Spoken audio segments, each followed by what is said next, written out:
আউযুবিল্লাহি মিনাশ শাইতানির রাজিম। হ্যাঁ, বিসমিল্লাহির রহমানির রহিম। কেমন আছেন সবাই? আশা করি সবাই অনেক ভালো আছেন। আল্লাহর রহমতে আমি অনেক ভালো আছি। ওয়েলকাম টু দ্য মুক্ত মতামত। আজকের এই মুক্ত মতামতের টক শেষ। আমাদের আমন্ত্রিত অতিথি আছেন বখতিয়ার হোসেন, জুলাই গণঅভ্যুত্থানের সম্মুখ সারির নেতৃত্বদানকারী, এবং সালেহা জান্নাত, রাজপথের বিপ্লবী যোদ্ধা ও বীর কন্যা, সাতক্ষীরা জেলা থেকে। লাইভটা কে কোথা থেকে দেখতেছেন অবশ্যই কমেন্ট করে জানাবেন, এবং সাউন্ড সাউন্ড কোনো প্রবলেম আছে কিনা একটু সবাই চেক করে জানাবেন। ইতিমধ্যেই আমাদের আহ, অতিথিবৃন্দ জয়েন করতে শুরু করেছেন। আমি লাইভটা একটু শেয়ার করে দিব।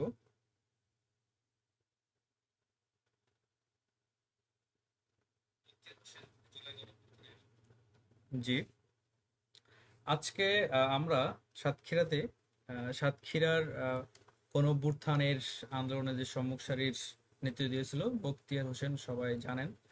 তাকে আমরা পেয়েছি। তিনি আমাদের মধ্যে ইতিমধ্যেই জয়েন করেছেন।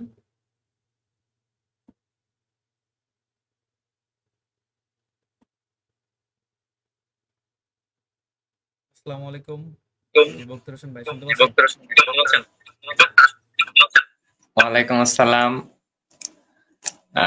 আছি আলহামদুলিল্লাহ। আপনারা সবাই কেমন আছেন? আজকের মুক্ত মতামতের এই আলোচনা সবাই। জি, ধন্যবাদ।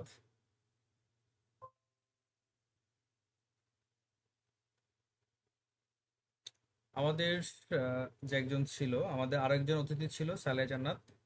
টেকনিক্যাল প্রবলেমের কারণে জয়েন করতে পারতেছে না। আমরা তাকে আনার চেষ্টা করতেছি। প্রথমে আমাদের অনুষ্ঠানের শুভেচ্ছা বক্তব্য চলে যাবো বখতিয়ার হোসেন। তার আগে আমি কিছু কথা বলতে চাই। আজকের এই অনুষ্ঠান টকশো অনুষ্ঠান প্রেজেন্টেড বাই মুক্ত মতামত, আর আজকের এই প্রোগ্রামের স্পন্সর আছে A to Z সাতক্ষীরা। আপনারা যারা জানেন A to Z খুব কিছুদিন আগে লঞ্চ হয়েছে। আপনারা ফেসবুকে সার্চ করলে পেয়ে যাবেন। A to Z সাতক্ষীরার বেশ কিছু ফ্যাসিলিটি নিয়ে আসছে আপনাদের সামনে। খুব দ্রুত তাদের ওপেনিং আসবে। ধন্যবাদ জানাই আমি A to Z কে, এবং আরো ধন্যবাদ জানাই ইতিমধ্যেই আমাদের কমেন্ট সেকশনে যারা চলে এসেছে। সাইম রহমান সিয়াম চলে এসেছেন, শুভকামনা। তো আমি সরাসরি যেতে চাই। আমাদের টাইম আর লেট করবো না। বখতিয়ার হোসেন আজকের এই অনুষ্ঠানের শুভেচ্ছা বক্তব্য দিয়ে শুরু করবেন। জি, বখতিয়ার হোসেন ভাই, আপনি শুরু করেন। ধন্যবাদ রায়হান কবিরকে। শুরুতে আহ, স্মরণ করতে চাই জুলাই গণ অভ্যুত্থানের সকল শহীদ, তাদেরকে আল্লাহ জান্নাত দান করুক, এবং যারা আহত আছেন তাদের দ্রুত সুস্থতা কামনা করছি। এবং সম্প্রতি বাংলাদেশ বাংলাদেশে যে ঘটনা ঘটেছে, মাইলস্টোন ট্র্যাজেডি, এখানে যে কোমলমতি শিশুরা যে পরিণতি আমরা দেখছি, যারা মারা গেছে তাদেরকে আল্লাহ জান্নাত দান করুক এবং জান্নাতের সর্বোচ্চ স্তরে তাদের রাখুক ইনশাআল্লাহ, এবং তাদের পরিবারকে এই শোক সহ্য করার তৌফিক দান করুক। এবং এখনো পর্যন্ত অনেক ছোট ছোট ভাই বোনেরা, তারা এখনো পর্যন্ত হাসপাতালে আগুনে পোড়া দেহ নিয়ে মৃত্যুর সাথে লড়াই করছে। আল্লাহ তাদেরকে দ্রুত সুস্থতা দান করুক, আমিন।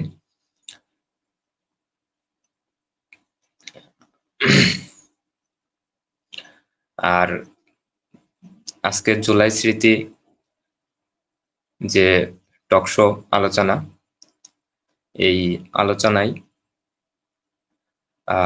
আমি উপস্থিত হতে পেরে নিজেকে ধন্য মনে করছি।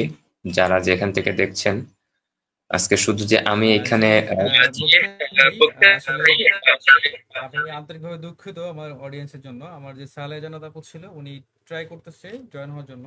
আশা করি কিছুক্ষণের মধ্যে জয়েন হয়ে যাবেন। যেহেতু আমরা লাইভে আছি, আমরা সরাসরি আমাদের অনুষ্ঠানের পর্বে চলে যাই। আজকে আজকে আমাদের আলোচনার বিষয়বস্তু ছিল ফিরে দেখা জুলাই স্মৃতি সাতক্ষীরা জেলা থেকে। ফিরে দেখা জুলাই স্মৃতি অর্থাৎ 1 বছর অতিবাহিত হয়ে গেছে 24-এর গণ অভ্যুত্থান।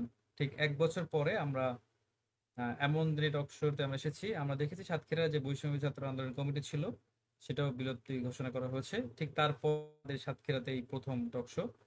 এবং আমরা ফুটেজ বিশ্লেষণ করে দেখি বা ফুটেজে যদি আমরা দেখি তাহলে বখতিয়ার হোসেন ভাই আপনি সবার সামনে সম্মুখ সাথে ছিলেন এবং সবার সামনে থেকে নেতৃত্ব দিয়েছিলেন।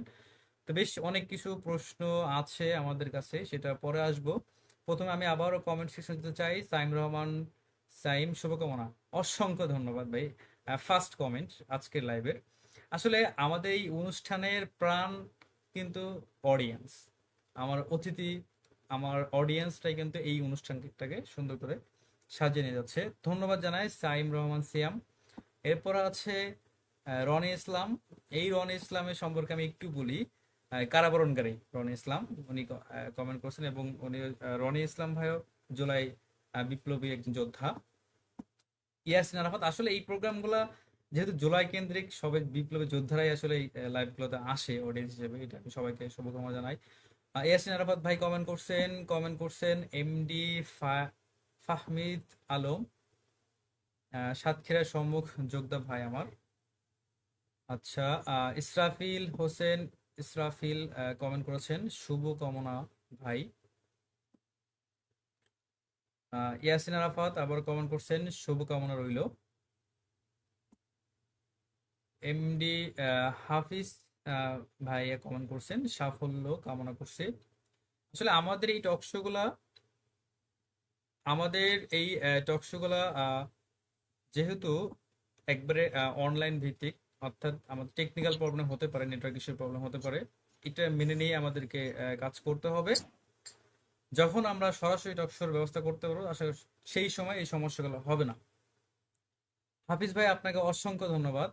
আমাদের সাথে যুক্ত হয়ে গেছেন রিফাত হাসান, শুভকামনা বখতিয়ার ভাই, এস কে রাসেল, অসংখ্য ধন্যবাদ রিফাত হাসান ভাইকে। কমেন্ট করছেন এস কে রাসেল, বখতিয়ার হোসেন ভাইয়া সম্মুখ সারির থেকে জুলাই আন্দোলন নেতৃত্ব দিয়ে আসছে। আমি আমার অডিয়েন্স, আমার শুভ শুভাকাঙ্ক্ষী, আমার অতিথি, আমি সবারকে সুন্দর করে বলতেছি, জুলাইয়ের উপরে বখতিয়ার ভাইয়ের কাছে যদি কারোর কোনো প্রশ্ন থাকে, শুধুমাত্র জুলাই বিপ্লব, জুলাই পরবর্তী রাজনৈতিক বিষয় বাদে শুধুমাত্র জুলাই কেন্দ্রিক থাকে, আপনারা অবশ্যই কমেন্ট করতে পারেন। অনেকে হয়তো বখতিয়ার ভাইকে সময় পান না বা সব সময় কাছে পান না, অনেকেই দেখেছেন দূর দূরান্ত থেকে আন্দোলন সময় এসে দেখেছেন, বখতিয়ার ভাইকে চিনেছেন। যদি কোনো মনের প্রশ্ন থাকতে পারে, যেমন আমার কাছে বেশ কিছু প্রশ্ন আসছে যে বৈষম্য ছাত্র আন্দোলন কমিটি হলো ভাই আপনি কেন ছিলেন না, আমার কাছে অনেকেই করছে যে এই প্রশ্ন, এই সমস্ত প্রশ্ন যদি কারোর কাছে থাকে অবশ্যই কমেন্ট করবেন। আমরা চেষ্টা করব আজকের এই অনুষ্ঠানের মাধ্যমে আমরা সাতক্ষীরার একজন বৈষম্য বিরোধী ছাত্র আন্দোলন, আমি এটা বলবো না, আমি বলবো 24-এর গণ অভ্যুত্থানের সম্মুখ সারির ছাত্র নেতা বখতিয়ার হোসেন ভাইকে পেয়েছি। আপনাদের কারো কাছে কোনো প্রশ্ন থাকলে অবশ্যই কমেন্টে বলবেন। কমেন্ট করেছেন কাজী লাইলা আলী, শুভকামনা বখতিয়ার ভাই। কমেন্ট করেছেন এমডি জাহিদুল ইসলাম, শুভকামনা বখতিয়ার ভাই। আশিকুর রহমান কমেন্ট করেছেন আশিক, শুভকামনা বিপ্লবী সহযোদ্ধা। এমডি রনি কমেন্ট করেছেন টক শোতে এমন একটা টক শো উপহার দেওয়ার জন্য ধন্যবাদ রায়হান ভাইকে, অসংখ্য ধন্যবাদ। আসলে সাতক্ষীরার মতো জায়গা থেকে খুব ছোট পরিসরে আমি শুরু করেছি, আশা করি সামনে আরো ভালো কিছু হবে। তো অনেকক্ষণ কথা বললাম, আমি এবার যেতে চাই আমাদের অতিথি বখতিয়ার হোসেন ভাইয়ের কাছে। বখতিয়ার হোসেন ভাই, আসলে এই নামটা অনেকের কাছেই পরিচিত, অনেকেই নাম জানে বাট ফেস চেনে না, অনেকে ফেস চেনে নাম জানে না। তো বখতিয়ার হোসেন ভাই, এই বখতিয়ার হয়ে ওঠার পিছনে কে আছে বা কি কারণ আছে, অর্থাৎ 24-এর গণ অভ্যুত্থানে আপনি যে সবার সম্মুখে এসে নেতৃত্ব দেওয়ার সাহসিকতা, এটা আপনি শুরু করবেন, আসলে এর এর অভ্যন্তরে কি ছিল?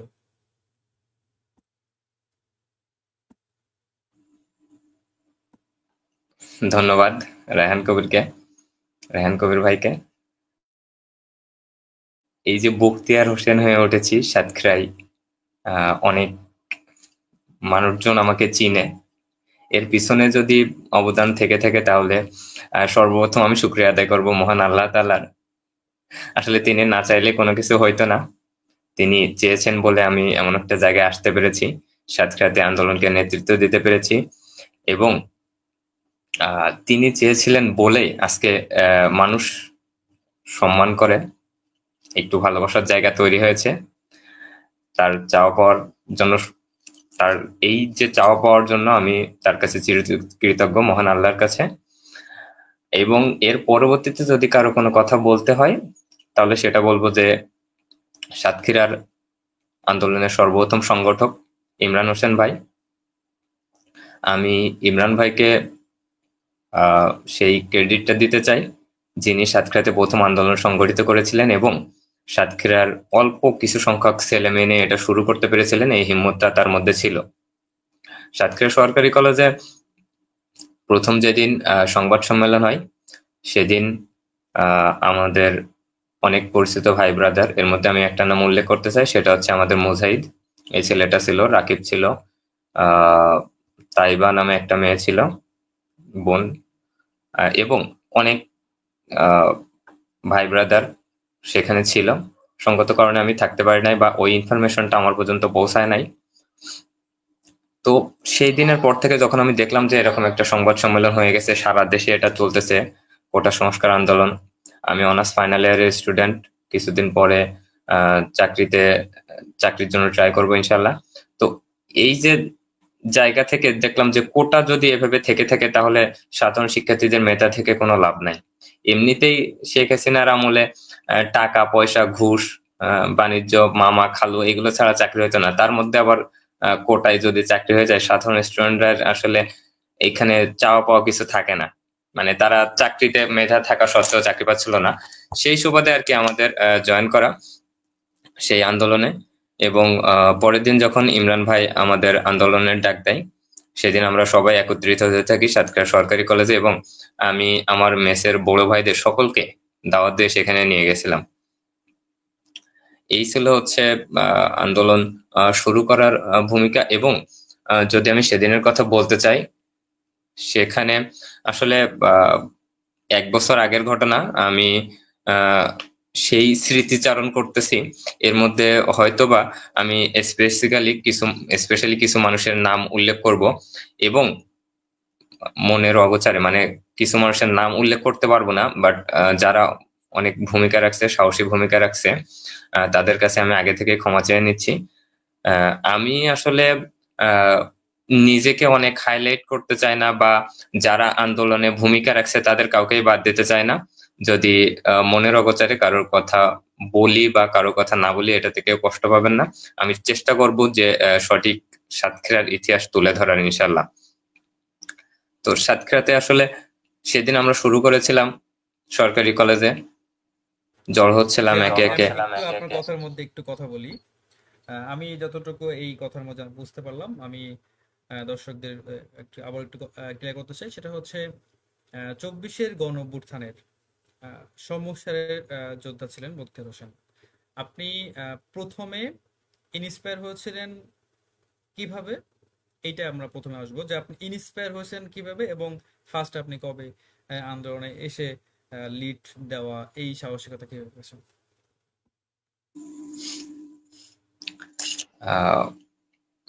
তারিখটা সম্ভবত 15ই জুলাই ছিল, যদি আমি ভুল না করি। এবং ওই দিন আমরা ইমরান ভাইয়ের ডাকে, শুধু ইমরান ভাই না, মানে বেসিক্যালি হয়েছিল কি, আমি অবশ্যই ইমরান ভাইকে আগে থেকে চিনতাম। আর ওই দিন হয়েছিল যে হঠাৎ করে দেখলাম যে সাতক্ষীরার একটা মেসেঞ্জার গ্রুপ ক্রিয়েট হয়েছে, এবং এই মেসেঞ্জার গ্রুপে আমরা, মানে কে যেন আমাকে অ্যাড করে দিছে, এবং সেখানে দেখলাম কোটা আন্দোলনের বিভিন্ন চলতেছে, যে কোটা আন্দোলন কিভাবে করা যায়, সাতক্ষীরাতে শুরু করা যায় কিনা, এই টাইপের কিছু। তো আমি দেখলাম যে জিনিসটা ভালো, আমিও আমার পরিচিত ভাই ব্রাদার, বন্ধু, সিনিয়র জুনিয়র যারাই আছে সবাইকে সেই গ্রুপে অ্যাড করতে থাকলাম। তো একটা সময় দেখলাম যে এই গ্রুপে আর আসলে হচ্ছে লিমিট ধরতেছে না, মেসেঞ্জার গ্রুপ তো। তারপরে দেখলাম যে ওখান থেকে হোয়াটসঅ্যাপ গ্রুপের একটা লিঙ্ক দেওয়া হলো, আমরা সেই লিঙ্কে যে ক্লিক করলাম, সেখান থেকে আসলে সংগঠিত হতে থাকা, যে কিভাবে শুরু করা যায়, কোন জায়গা থেকে শুরু করা যায়, এই টাইপের কিছু কোশ্চেন আসলে সেখান থেকে হচ্ছিল। এভাবে আমরা জড়ো হতে থাকি, এবং 15ই জুলাই সম্ভবত তারিখটা, আমরা হচ্ছে সাতক্ষীরাতে প্রথম আন্দোলনের জন্য একটা মিছিল বের করি। এই মিছিলে আমরা জড়ো হচ্ছিলাম। ঠিক সেই সময় ওই দিনকের ঘটনা, যে জড়ো হওয়ার যে বিষয়টা, ওই দিনে আসলে এটা কি ওই যে 15 তারিখে 15 তারিখে? হুম, 14 অথবা 15 তারিখে, আমার এক্স্যাক্টলি মনে নাই, যেহেতু এমনি জি, আসলে স্বাভাবিক, ডেট মনে থাকবে না, এটা স্বাভাবিক, মাথা থাকতে পারে। তো ঠিক আছে, আপনি কন্টিনিউ করুন ভাই। এখন ওই দিন শুরুর ঘটনাটা ছিল আসলে অনেক কষ্টের, যেহেতু শুরু করতেছিলাম একটা, এইখানে কলেজে ছাত্রলীগ ছিল, ছাত্র দল ছিল, অনেক লোকজন ছিল, ডিজিএফআই, পুলিশ, আর্মি, বিভিন্ন দলীয় লোকজন ছিল সেখানে। আহ, আমরা একে একে জড়ো হচ্ছিলাম, হবে কি হবে না এরকম একটা কনফিউশনে ছিল। কিছু কিছু লোক আসতেছিল, এসে আবার চলে যাচ্ছিল। হ্যাঁ, এসে এই যে জটলা তৈরি হওয়ার একটা বিষয়, যে খাও আন্দোলন করে কোনো লাভ আছে এসব। আচ্ছা, ধন্যবাদ আদনানকে। আহ হ্যাঁ, ওটা 14ই জুলাই ছিল। ধন্যবাদ আদনান। এটা 14ই জুলাই ছিল। তো এটা আসলে পরীক্ষার চাপে ভুলে গেছি, আমি উইদাউট প্রিপারেশনে চলে আসছি, পড়াশোনা করতেছিলাম। এখন আমার হাতে কসম আছে।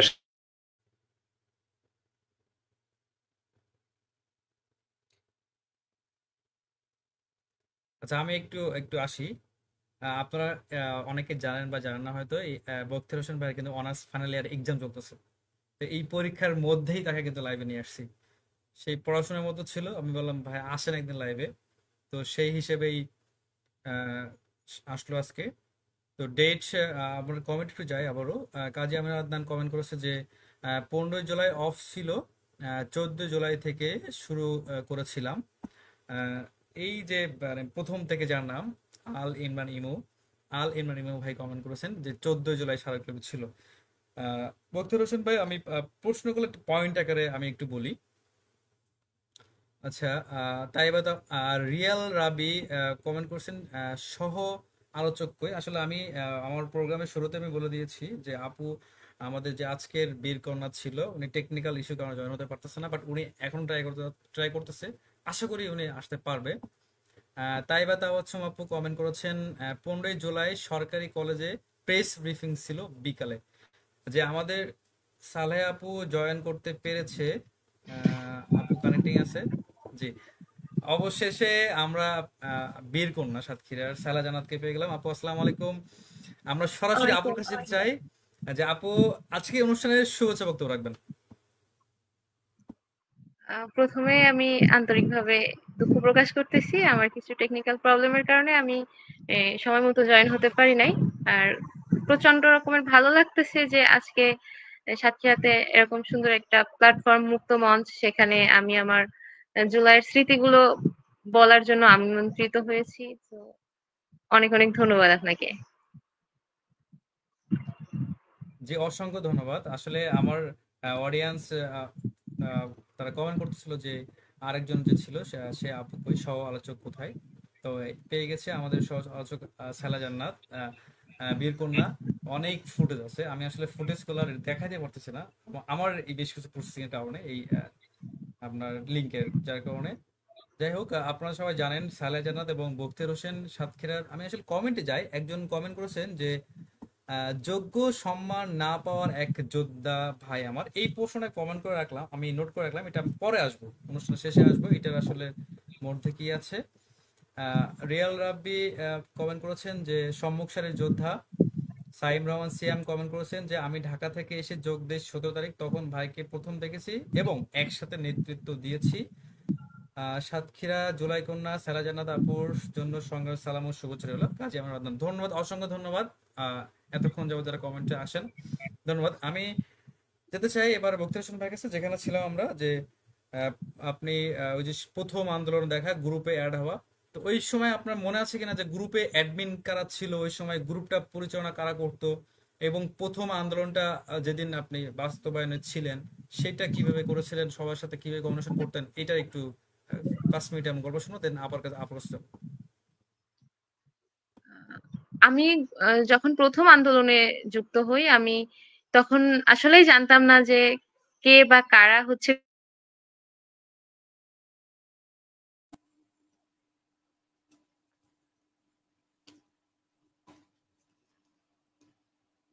ধন্যবাদ রায়হান কবিরকে আরো একবার। তো ওই সময় আসলে যে গ্রুপে আমরা যুক্ত হয়েছিলাম, ওই গ্রুপের অ্যাডমিন কে ছিল এক্স্যাক্টলি মনে করতে পারছি না, তবে অ্যাডমিন সম্ভবত ইমরান ভাই ছিল, আব্দুল আজিজ নয়ন সম্ভবত, আমার মনে নেই, মানে ওই সময় চেক করা হয়নি যে কে অ্যাডমিন ছিল। মানে ওই গ্রুপটা এরকম ছিল যে হুটুপাটা সবাই জয়েন হচ্ছে, মানে সবাই ইনভাইট করতেছে, সবাই লিঙ্কে শেয়ার করতেছে। এবং একটা মজার বিষয় হচ্ছে ওই গ্রুপে, হ্যাঁ, ছাত্রলীগের আশিক ভাই থেকে শুরু করে ছাত্রলীগ, ছাত্রদল, ছাত্র শিবির, সাধারণ স্টুডেন্ট সবাই ছিল, হ্যাঁ। অথচ আমরা যারা চিনি যে এই গ্রুপে আশিক ভাই আছে বা আরো ছাত্রলীগের পোলাপান আছে, তারা বুঝতে পারতেছিলাম যে আসলে কি ঘটনা ঘটছে। তো এইটা দেখে আবার অনেকেই কি করতেছে, যে এটা দেখে আবার লিভ নিচ্ছে যে আসলে আশিক ভাই আছে, এ আছে, সে আছে, ঝামেলা হবে পরে। হ্যাঁ, তো একটা সময় প্রথম দিকে গ্রুপগুলোতে ইমরান ভাই অ্যাডমিন ছিল, আমি যতদূর জানি। আব্দুল আজিজ নয়ন ভাই ও ছিল হয়তোবা, এতটুকুই আমার মনে আছে। এবং একটা কথা না বললে নয়, সেটা হচ্ছে যে একটা সময় যখন ছাত্রলীগের হামলা হয়েছিল, তো এই হামলার দিন থেকে, হ্যাঁ, তখন আর কি গ্রুপে সবাই ধুমায় লিভ নিচ্ছিল, হ্যাঁ, তখন ধুমায় লিভ নিচ্ছিল। এবং 18 তারিখে যখন ইমরান ভাই অ্যারেস্ট হয়ে গেছিল, সে সময় আর কি গ্রুপে অ্যাডমিন হওয়ার কেউ ছিল না। তো দেখলাম আমাদের কাজী আমিনুর আদনান, আহ এই আমিনুর আদনান কি করছে, নিজেকে, হ্যাঁ, সেখানে বড় লিখে দিছে যে সমন্বয়ক সাতক্ষীরা জেলা, এবং সে ওই গ্রুপের অ্যাডমিন।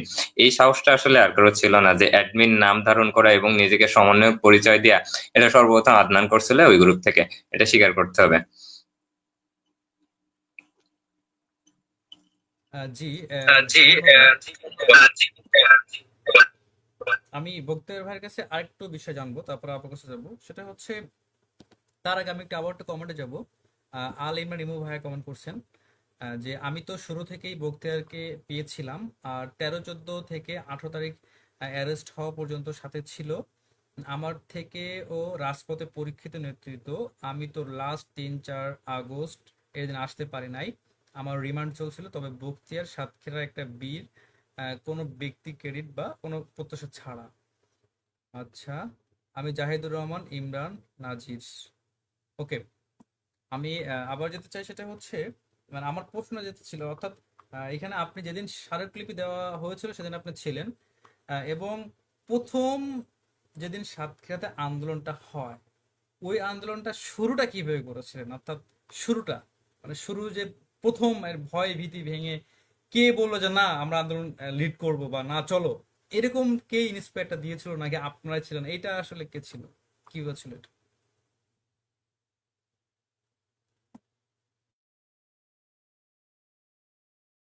একটা সিনিয়র জুনিয়র ভাই, তারা আমরা হচ্ছে আসতে থাকি সরকারি কলেজে। এসে সরকারি কলেজের মসজিদের সামনে যে বসার জায়গা, ওখানে আমরা জড়ো হতে থাকি, এবং সবাই একটা প্রিপারেশন নিয়ে আসি। বেশ 35 থেকে 40 থেকে 50 জন লোক ওখানে জড়ো হয়ে গেছে। আমরা সবাই প্রিপারেশন নিচ্ছি। আমাদের ইব্রাহিম এবং দীপু, এদের কথা না বললেন না, ওরা ছিল, ওরা কিছু ব্যানার ফেস্টুন তৈরি করে নিয়ে আসছিল, আন্দোলনের প্রিপারেশন নিচ্ছিল। এমন সময় বেশ একটা জড় হয়ে গেছি, একটা মিছিল দেওয়ার মতো একটা লোক হয়ে গেছে। এমন সময় আমাদের সরকারি কলেজের সাবেক প্রিন্সিপাল আমানুল্লাহ আল হাদি স্যার আসে। হ্যাঁ, এসেই উনি একটা কোশ্চেন করে যে তোমরা কেন আন্দোলন করতেছ, বলছে। তখন আমরা বললাম যে আমরা কোটার বিরুদ্ধে, কোটা প্রথা চাই না, এটার বিরুদ্ধে আমরা মাঠে নামছি। তো বলছে সরকার তো এই বিষয়টা দেখছে, এরপরেও কি তোমরা মাঠে নামবা? এরপরেও যদি তোমরা মাঠে নামলে তাহলে তো সেটা সরকার বিরোধী হয়ে গেল। সেটা সরকার এখন এই যে সরকার বিরোধী কথাটা যখন বললো, বলছে তোমরা কি সরকারের থেকে বেশি বোঝো, বা এরপরেও যদি তোমরা নামো সেক্ষেত্রে তোমাদের সমস্যা হবে বিভিন্ন রকম। হ্যাঁ, সাধারণ ছাত্রদেরকে এটার মোটিভেশন, মানে তিনি উৎসাহ না প্রদান করে নিরুৎসাহিত করতেছিল বিভিন্ন কথার মাধ্যমে। যত প্রকার কথা বলা যায়, ভয় ভীতি প্রদর্শন করা যায়, এটা করতেছিল। সামনে সারিতে ইমরান ভাই এবং বেশ কিছু ভাইরা সামনের সারিতে স্যারের কথা ডিফেন্ড করতেছিল, আমি পিছনের কাতারে ছিলাম। আমি এক পর্যায়ে বললাম যে স্যার আসলে আমরা যে প্রিপারেশন নিয়ে এসেছি আমরা সেটা করব। আমাদের দাবি হচ্ছে যৌক্তিক, হ্যাঁ এই দাবিতে আমরা যৌক্তিক, এটা আমরা করব। এবং আমি ওইখানে আসলে অনেক সিনিয়র ভাইরা ছিল, আমি স্পেশালি সবাইকে চিনতাম না। তো এই যে তারা সামনের সারিতে কথা বলছিল এবং ওই মুহূর্তে আমি আমার এখনো মনে আছে, আমি ইমরান ভাইকে পিছন দিক থেকে ঘা দিয়ে বললাম যে ভাই স্যারের সাথে এত না কথা বলে আমরা শুরু করে দিই, তারপর যা হয়েছে কপালে দেখা যাবে না। ঠিক আছে, পরে স্যার যখন এই কথা বললো তখন আমরা যে 50-60 জন মতন জড়ো হয়েছিলাম সেখানে, স্যারের এই যে নিরুৎসাহিত করার ব্যাপারটা দেখে সাধারণ স্টুডেন্টরা ভয় পেয়ে বাসায় চলে গেছিল। আমার মেস থেকে আমরা যারা এসেছিলাম তাদের মধ্যে 3-4 জন চলে গেছিল, আমি নাম বলছি না, তাদের মধ্যে 3-4 জন ভয়ে চলে গেছিল, আমি তখন মেসে থাকতাম। তো এই যে হাদি স্যার আমাদের ওই দিন যে ঝামেলাটা করছিল, এই ঝামেলার কারণে আমাদের 3 ভাগের 1 ভাগ সাধারণ ছেলেমেয়েরা চলে গেছিল, যে তারা কোনো ঝামেলা চায় না। হ্যাঁ, তো বাকি যে সাহসী 2 ভাগ সাহসী ছেলে মেয়ে ছিল, এরাই সেদিন ইমরান ভাইয়ের নেতৃত্বে আমরা মেবি 30 থেকে 35 জন, এর বেশি লোকজন হবে না, সাতক্ষীরা সরকারি কলেজ থেকে স্মারকলিপি প্রদানের উদ্দেশ্যে আমরা হচ্ছে ডিসি অফিস পর্যন্ত গেছিলাম।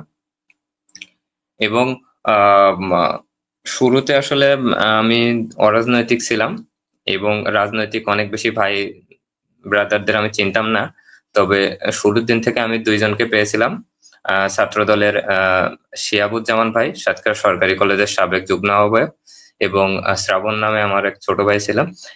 এই 2 জন ভাইকে আমি পেয়েছিলাম এবং তাদের কথা না বললেই নয়, তারা শুরু থেকে যথেষ্ট ভূমিকা রেখেছিল ছাত্র দলের সাথে কমিউনিকেশন করা, এবং শিবিরের বেশ কিছু ভাই ব্রাদার ওখানে ছিল। স্পেশালি আমি আনিসুর ভাই এবং আমাদের যে একটা ভাই ছিল, ওনার নাম আমি মনে করতে পারতেছি না, উনি আসলে গলায় আই কার্ড ঝুলে ক্যামেরাম্যানের দায়িত্ব পালন করতেন, ওনার নাম মনে করতে পারতেছি না আমি। যাই হোক, উনিও ছিলেন দাড়িওয়ালা, আমার মতো দাড়ি রাখা। আর ইব্রাহিম, দীপু, এই কিছু ভাই ব্রাদার ছিল। তো ওইভাবে সবাইকে চিনতাম না, আমরা আন্দোলন শুরু করে দিলাম। 30 থেকে 35 জন লোক নিয়ে একটা মিছিল নিয়ে আমরা শুরু করে দিলাম। তো পাশের থেকে লোকজন হাসতেছে, দোকানের লোকজন এই পোলাপান গুলো করতেছে কি, খেয়ে কাজ পাচ্ছে না, হ্যাঁ হাসাহাসি টিটকারি টাইপের একটা কথা, হ্যাঁ যে করতেছে কি খেয়ে কাজ পায় না, কয়দিন পরে মায়ের খেয়ে মানে। হ্যাঁ, এই ছিল আর কি শুরুর দিনগুলো।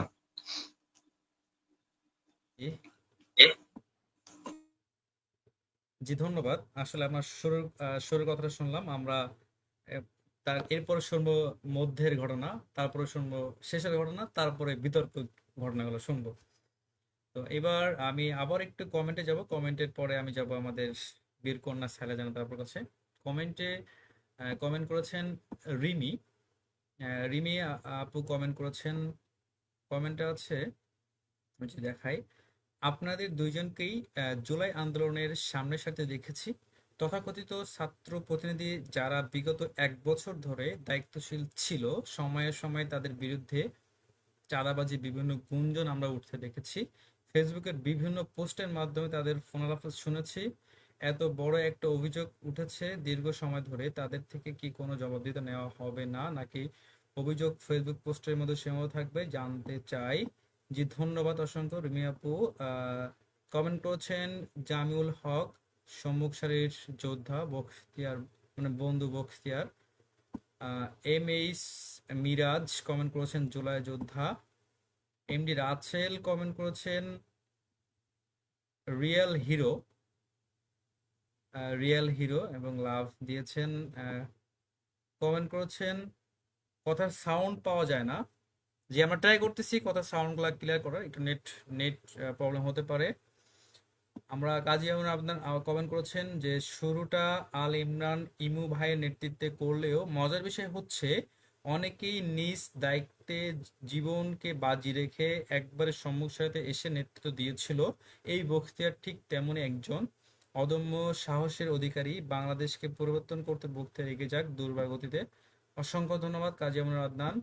আব্দুল আজিজ নয়ন কমেন্ট করেছেন শুভ কামনা রইল। অসংখ্য ধন্যবাদ। আমরা আবারও আসবো কমেন্ট সেকশনে। আমরা এবার যেতে চাই সালেহা আপুর কাছে।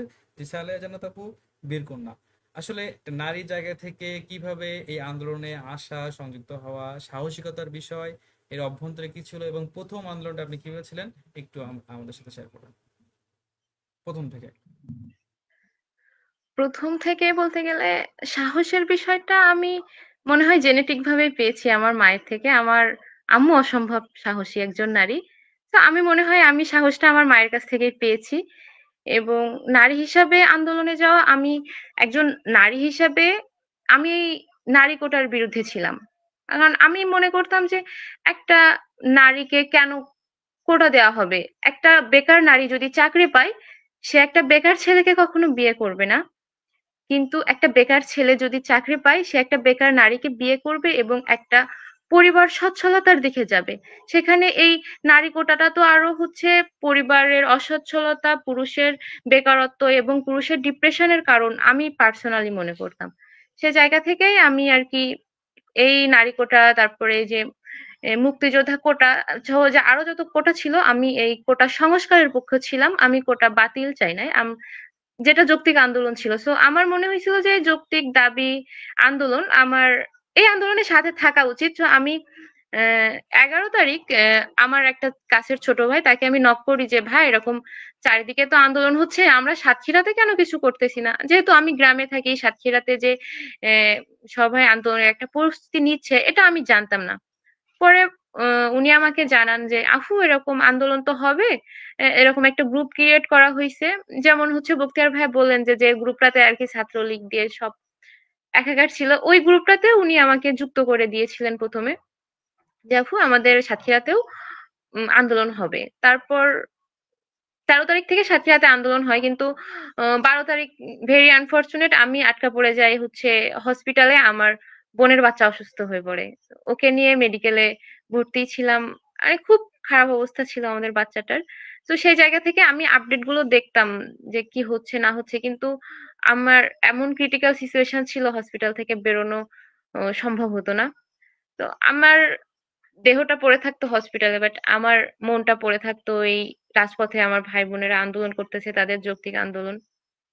তারপর ১৫ তারিখে যখন আমি ফোনের স্ক্রিনে দেখি যে আমার ঢাকা ইউনিভার্সিটির ভাই বোনেদের উপর টোকাই লীগ, তারপর পুলিশ লীগ দিয়ে যেভাবে হামলা করা হয়েছে, যেভাবে আমার ভাই বোনেদের রক্তাক্ত করা হয়েছে, তখন নিজের কাছে নিজেই প্রশ্ন করি যে আমি এখনো কেন বসে আছি?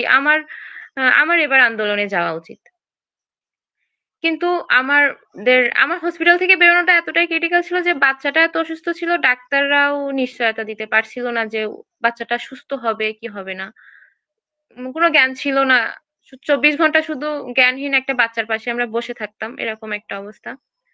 ১৬ তারিখে আবার যখন দেখি যে আবু সাঈদ শহীদ হয়ে গেল, তখন আমি পুরো ডিপ্রেসড হয়ে যাই। আমি তখন না পারতেছি আন্দোলনে আসতে, আবার না পারতেছি হচ্ছে হসপিটালে বসে থাকতে। এরকম একটা অবস্থা।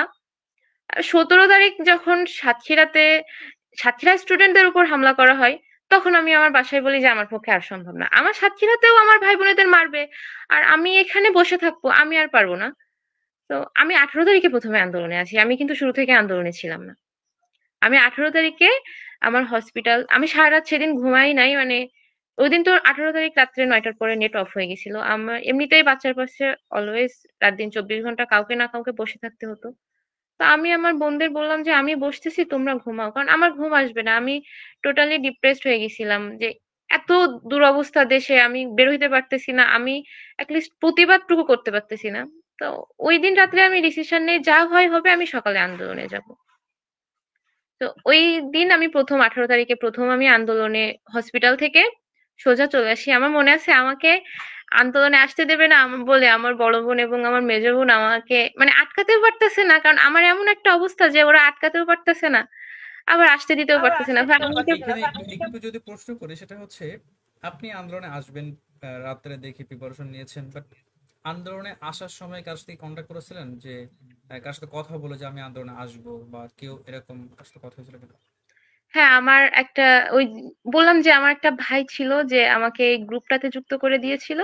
সে তার সাথে যোগাযোগ করে আমি আসছিলাম। কারণ আমি কখনো এরকম আন্দোলনে যাইনি। আমি তার কাছে জিজ্ঞাসা করছিলাম, "ভাই আমি তো এরকম আন্দোলনে যাবো। কেমনে কি? আমি তো কিছু বুঝতেছি না।" তো উনি আমাকে বলছিলেন যে আপু আন্দোলনে আসলে থাকবেন জি সবার সামনে, ঠিক আছে, এখন এবং এবং নিজের আপনি সেফটিটা বজায় রাখবেন। প্রথম আন্দোলনটা কোথায় এসেছিলেন এবং কিভাবে আন্দোলনে যুক্ত হয়েছিলেন? হ্যাঁ, তো প্রথম আমি ওইখান থেকে হসপিটাল থেকে সোজা চলে আসি আপুদের বলে, যে ওরা আটকাইতে পারে না, আমি চলে আসি। চলে এসে আমার কাজিনদের বাসায় গিয়ে আমার কাজিনদের সাথে করে নিয়ে সোজা মানে 10টার সময় আন্দোলন টাইম দেখছিলাম গ্রুপে। তো 10টা বাজার 20 মিনিট আগেই আর কি আমরা চলে আসি নারকেলতলা মোড়ে। আসার পরে দেখি যে অনেকগুলো পুলিশ চারিদিকে, এমন একটা অবস্থা যে রাস্তায় দাঁড়ানোর কোনো উপায় নেই। তো আমাদের মনে আছে যে ওইখানে যে ওইখান থেকে আমরা আমতলায় আসি।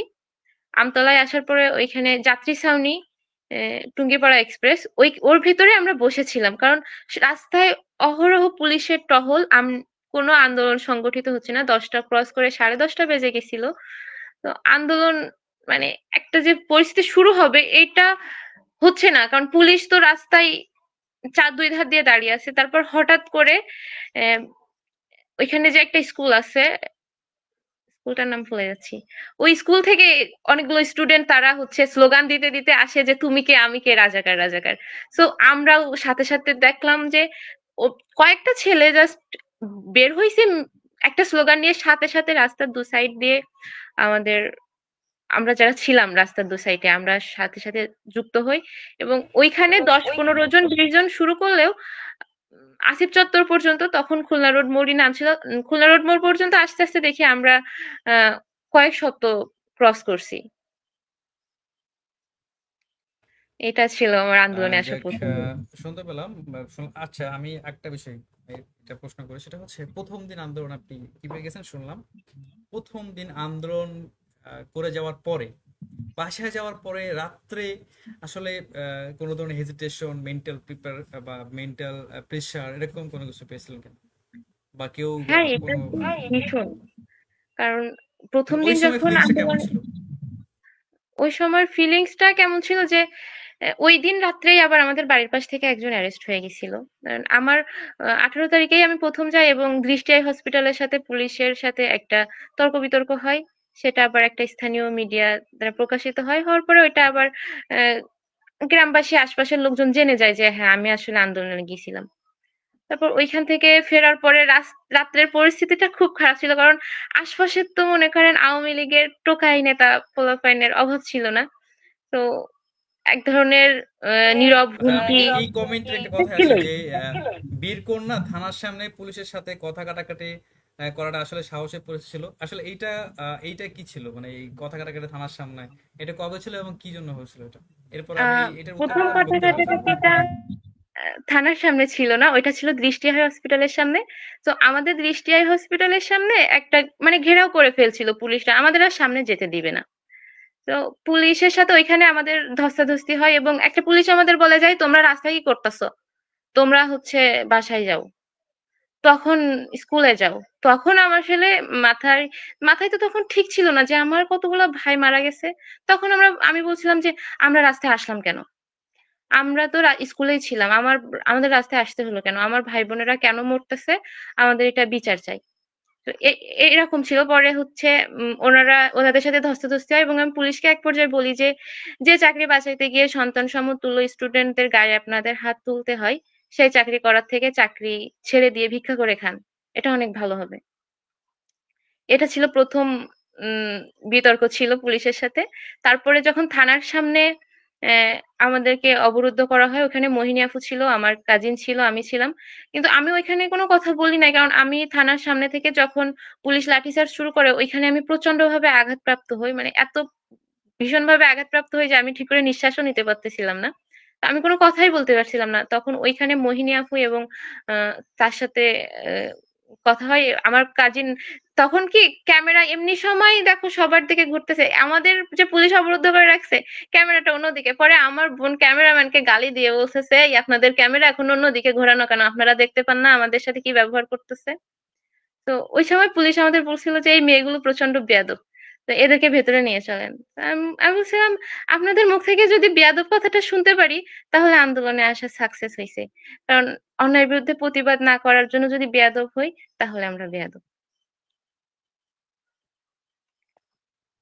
জি, অসংখ্য ধন্যবাদ সাইলা জানাত। এবার আমি আসবো বখতিয়ার হোসেন ভাইয়ের কাছে, যে আমরা লাস্ট ছিলাম যে প্রথম আন্দোলনটা কিভাবে সফল হয়, প্রথম দিনের আন্দোলন। তো ওই দ্বিতীয় দিন থেকে, অর্থাৎ প্রথম দিন আন্দোলন করে যাওয়ার পথে কোনো সমস্যার সম্মুখীন হয়েছিলেন কিনা, এবং প্রথম দিন আন্দোলন করার পরে রাতে কোনো প্রেশার এসেছিল মানে আসছে কিনা এটা, দেন দ্বিতীয় প্রোগ্রাম থেকে শুরু করে লাস্ট পর্যন্ত 5ই আগস্ট পর্যন্ত এর মধ্যে কি কি স্মরণীয় ঘটনা আছে এবং কিভাবে বাস্তবায়িত হয়েছিল, কাদেরকে আপনি দেখেছেন, সম্মুখ সারিতে নেতৃত্ব দিয়েছিল, এটা বিস্তারিত বক্তির হোসেন ভাই শেয়ার করবেন আমাদের সবার সাথে।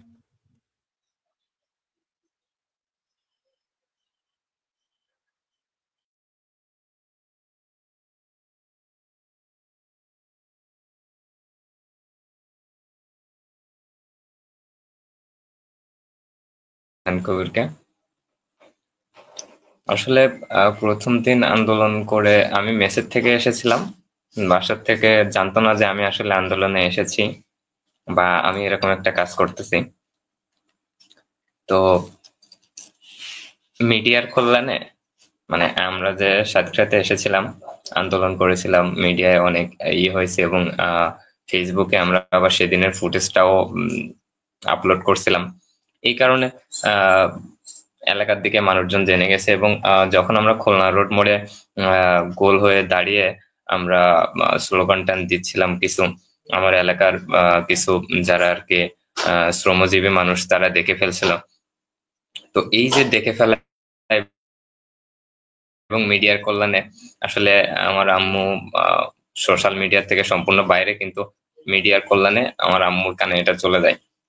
তো ফ্যামিলি প্রেশার এবং টুকটাক আসলে ভাই ব্রাদার বলছিল যে বখতিয়ার যা করতেছো আসলে এইভাবে নিজের ক্যারিয়ার নষ্ট করো না, এই টাইপের কিছু ঝামেলা ছিল। এবং আম্মু বলতেছিল যে আসলে যেটা করতেছো এটাতে আসলে লাভ কি, এতে মানুষজন আসলে খারাপ ভাবে নিচ্ছে, আর শেখ হাসিনা তো মানুষ না, দেখা গেল তোমার একটা ক্ষতি হয়ে গেল, তো কালকে থেকে আর যাওয়ার দরকার নেই। এটা ছিল আম্মুর ওপিনিয়ন। এবং মেসের ভাই ব্রাদার যারা ছিল তারা বলছে, ওই যে অনেক সময় অনেক থাকে না, তারা ব্যক্তিগতভাবে ভালোই চায় আমার, তারা নিষেধ করতো। মেসে অনেক ভাই ব্রাদার ছিল যারা ব্যক্তিগতভাবে নিষেধ করতো, আবার অনেকেই ছিল, শুধু মেসের না, আবার অনেকেই ছিল যারা আমাকে উৎসাহিত করতো যে না ঠিক আছে, আমরা তো সঙ্গতকরণে যাইতে পারতেছি না, তুমি এটা চালাই যাও। এবং আমার ভাইয়া সে হচ্ছে আমার ফেসবুকে কানেক্টেড ছিল, তো সেও আসলে বিষয়গুলো দেখে বলছে যে ঠিক আছে, যৌক্তিক দাবি আন্দোলন করতেছো, এটা করো, নিজের সেফ রেখে কইরো। হ্যাঁ, এই টাইপের। আসলে প্রথম দিনে আমার ওইভাবে কোনো হুমকি ধামকি বা কোনো কিছু আসে নাই।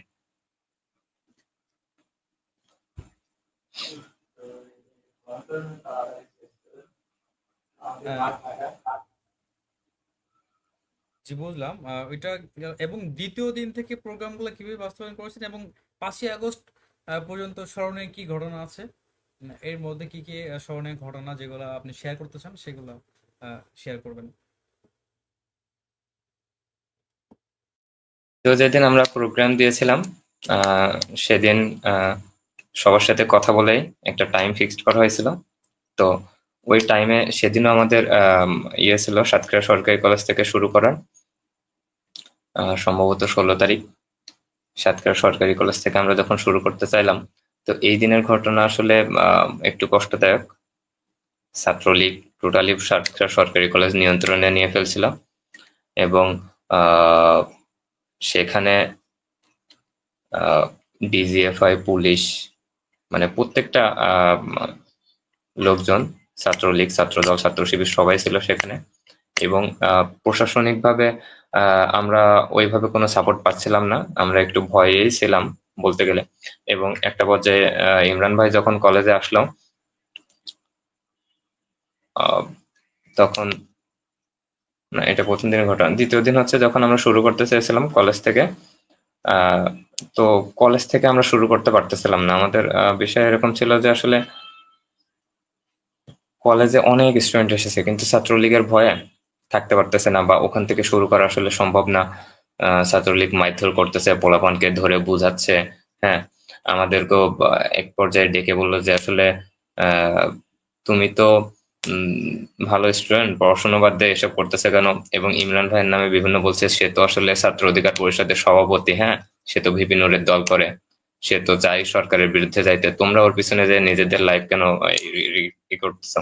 তো আসলে যে আমাকে এই কথা বলছিল ওই ভাই আবার আমার পরিচিত। তা আমি মজা করে বলছি, ভাই যে মাইর যখন দিয়েন আমাকে একটু দেখে মাইরেন। বলছে, মায়ের যখন হুটোপাটা দেবেন, তুমি আমার ভাই ব্রাদার, আমি তোমাকে চিনি, আমি নাই তোমার মারলাম না, কিন্তু বাকিরা তো তোমার মারবে না। তো ওই দিনে আসলে আমাদের জড় হওয়ার কথা ছিল সম্ভবত 12টায় কি 11টায়। যাই হোক, কলেজে আমরা জড়ো হচ্ছি কিন্তু জড়ো হইতে পারতেছি না। 2-5 জন যেখানে যাচ্ছি সেখানে ছাত্রলীগ যে একটা ভয়ভীতি দেখাচ্ছে, সাধারণ স্টুডেন্টরা অনেক ভীত ছিল। তো ওই দিন আসলে হঠাৎ করে ইমরান ভাইকে ফোন দিলাম, ভাই কি করব, এই ব্যাপার স্যাপার হচ্ছে। তা আমরা সাথে সাথে আর কি স্থান পরিবর্তনের সিদ্ধান্ত নিই, যে আমরা ওই দিনের আন্দোলনটা ওখান থেকে না শুরু করে নারকেলতলা মোড় থেকে আসলে শুরু করব। তো আমি মেস থেকে বের হওয়ার পরে একটা গেঞ্জি পরে মাঠের এই কোণা পর্যন্ত আসছি, দেখি অনেক স্টুডেন্ট এসছে, অনেক সাধারণ স্টুডেন্টের অনেক সমাগম। তো সবাইকে তো আর কি ওইভাবে ডেকে বলতে পারতেছি না যে আজকের প্রোগ্রাম এইখান থেকে শুরু হবে, নারকেলতলা থেকে শুরু হবে, তোমরা ওইখানে চলো। তো জোরে এটা বলতে পারতেছি না। তো কাছে যে বলছি, ভাই আপনি কি আন্দোলনে এসেছেন? মানে আমাকেও তখন ওইভাবে অনেকেই চিনে না। তো আমি বলছি, ভাই আপনি কি আন্দোলনে এসেছেন? তাহলে আজকের আন্দোলনটা কলেজ থেকে না শুরু হয়ে আমরা নারকেলতলা মোড় থেকে শুরু করব। তো এই কাজটা আমি মাঠের কোণা থেকে, সাতক্ষীরা সরকারি কলেজের মাঠের দক্ষিণ পাশ থেকে করতে করতে যাদেরকে পেয়েছি, আহ মনে একটা বিরাট ভয় নিয়ে, যে দেখা গেলো এই কথাটা আমি ছাত্রলীগের কারো কাছে যে বলে ফেলছি যে আন্দোলনে এসেছেন আপনারা, আজকে হচ্ছে নারকেলতলা মোড়ে আসেন, এখান থেকে আমরা শুরু করব। তো যাদেরকে পেয়েছি প্রথমে শুনে নিছি যে ভাই আপনারা কি আন্দোলনে এসেছেন? হ্যাঁ। তারপরে বললাম যে আজকের আন্দোলনটা নারকেলতলা থেকে শুরু হবে, আপনারা নিজ দায়িত্বে চলে আসেন। তো এই আন্দোলনে আমার বন্ধু রবি এবং মেরাজ, এরা সর্বক্ষণে আমার সাথে ছিল। এবং একটা কথা না বললেই নয়, যে এরা আমার দুই ভাইয়ের মতো। আন্দোলনে মানে নিয়ে কলেজ থেকে খুলনা রোড পর্যন্ত নিয়ে যাওয়া, এবং সেখান থেকে আসলে আবার রুম পর্যন্ত ফিরে, এরা সর্বক্ষণিক আমার সাথে থাকতো। তো ওইভাবে আর কি ওখান থেকে আমরা শুরু করলাম সবাইকে ইনফরমেশন, এবং বললাম যে ভাই আপনাদের সাথে যারা এসেছে আপনারা সবাইকে বলেন যে আমরা 12টা নারকেলতলা থেকে শুরু করব এই আন্দোলনটা। তো নারকেলতলায় চলে গেলাম, এবং দেখলাম সেখানে বেশ এক এক করে অনেক লোকজন জড় হচ্ছে। তো ইতিমধ্যে খবর ছাত্রলীগও পেয়ে গেছে, কিন্তু ইমরান ভাই ওই দিন আসলে আসতেছিল না, আসতে দেরি করতেছিল সঙ্গত কারণে। ছেলে মেয়ে আমরা বহুত জড় হয়ে গেছি, সে ইতিমধ্যে পুলিশ ছাত্রলীগ সব ওখানে চলে গেছে। তো এই যে একটা ঘটনা, এইখানে আসলে তখন ইমরান ভাই নেই, নেতৃত্ব দেওয়ার কেউ ছিল না, ওইভাবে নেতৃত্ব শূন্য হয়ে গেছে। আমরা সবাই দাঁড়ায় আছি, ইমরান ভাইকে বারবার করে ফোন দিচ্ছি যে ভাই আপনি আসেন, আহ শুরু করতে পারতেছি না। তো এমন তো অবস্থায়, হ্যাঁ, দেখলাম যে আসলে ছেলে মেজা হয়ে গেছে, আমরা যদি এখান থেকে শুরু না করতে পারি তাহলে আর আমরা পারবো না। পরে আমরা রাস্তার পরে উঠে গেছি ওই পাশ থেকে, মনা নানার চায়ের দোকানে বেশ 3-4টা ভাই ব্রাদার, আমি ওদের নাম বলতে পারতেছি না। ওরা আসলে আমি স্লোগান দেওয়ার আগে ওরা আসলে ওখান থেকে স্লোগান দিয়েছিল, কোটানা মেধা, কোটানা মেধা। এই স্লোগান যখন দিছিল সবাই দেখলাম একটা শোরগোল পড়ে গেছে। তখন রাস্তার আমরা মাঝখানে উঠে যাই, এবং সাধারণ শিক্ষার্থীরা একে একে জড়ো হতে থাকে, যে রাস্তার মাঝখানে পুরো নারকেল তলায় সব শিক্ষার্থীরা ভরে যায়। সে সময় হঠাৎ করে কার কাছে ব্যানার ছিল আমি জানি না, হঠাৎ করে দেখলাম কে যেন ব্যানারটা দিয়ে দিল। এবং মিছিলে আসলে ইমরান ভাই নেই, নেতৃত্ব দেওয়ার একটা দরকার, তো কি আসলে সামনে যাইতে যাচ্ছে না, সবাই ব্যানারের মধ্যে আছে।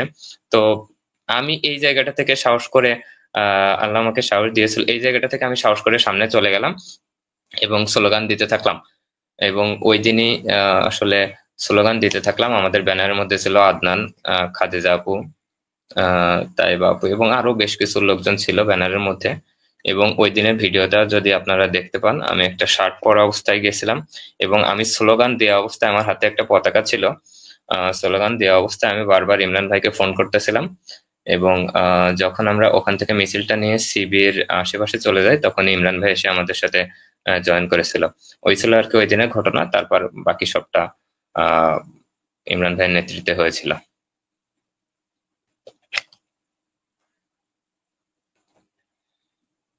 আমি সালেহ আপুর একটা ভিডিও পেয়েছি আমি হাতে। সালেহ আপুর একটা ভিডিও পেয়েছি হাতে। আমি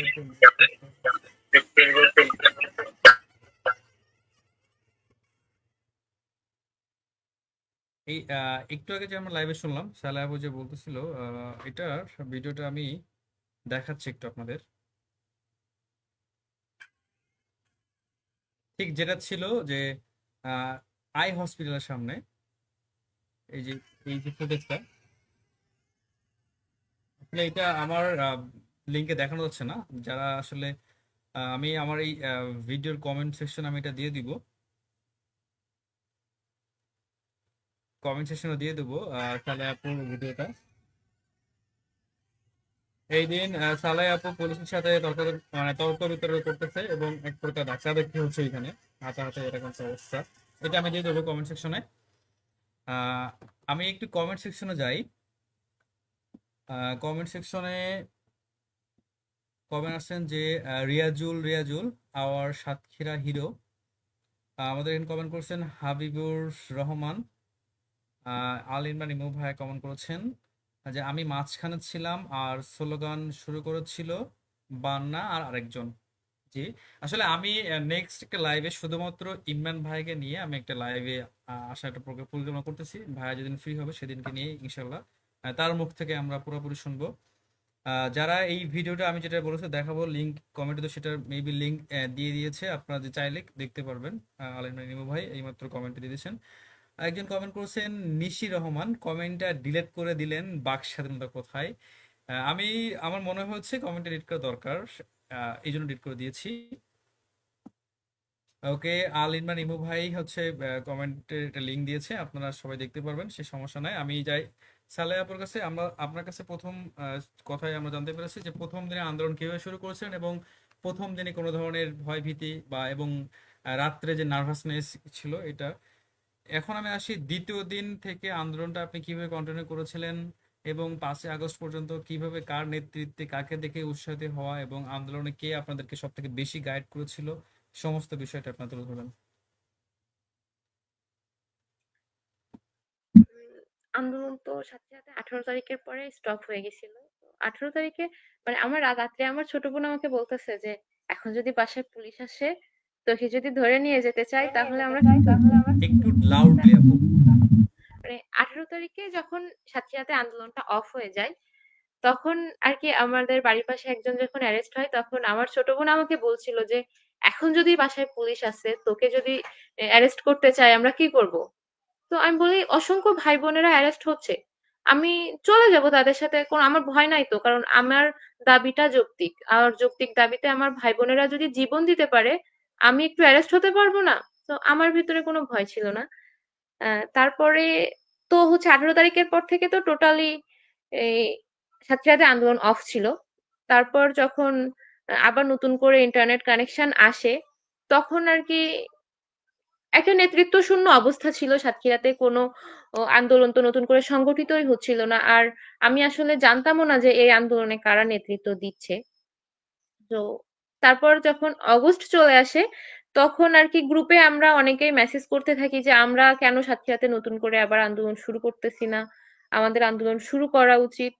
তো আমি আসলে তখনও চিনতাম না যে এই গ্রুপের অ্যাডমিন কে, এই আন্দোলন কে পরিচালনা করতেছে, এগুলো আমি তখনও জানতাম না। আমি সম্পূর্ণ নিজ উদ্যোগে আমি চাইতাম যে আমার ভাই বোনেদের রক্তের বদলা আমাদেরকে নিতেই হবে। তো যখন নতুন করে আবার হচ্ছে 2 তারিখে আন্দোলনের ডাক দেওয়া হয় সাতক্ষীরাতে অগস্টের, তখন আর কি আমি আমার নিজের জায়গা থেকে আমার মনে হয়েছিল যে আমি যাদেরকে চিনি তাদেরকে যেন নিয়ে আমি আন্দোলনে যেতে পারি। তো তখন আমি হচ্ছে সাতক্ষীরার যে বড় বড় যে গ্রুপগুলো আছে, ওই গ্রুপগুলোতে আর কি পোস্ট করি নিজ দায়িত্ব যে হ্যাঁ এখানে আবার সাথে নতুন করে এই দিন আন্দোলন শুরু হবে, এই টাইমে আন্দোলন হবে, আমরা যেন আসি। তো ওইখান থেকে আমার একটা গ্রুপ হচ্ছে সাথীর একটা গ্রুপ অ্যাপ্রুভ করছিল, বাদ বাকি আর কোনো গ্রুপ আমার পোস্টটা অ্যাপ্রুভ করে নাই।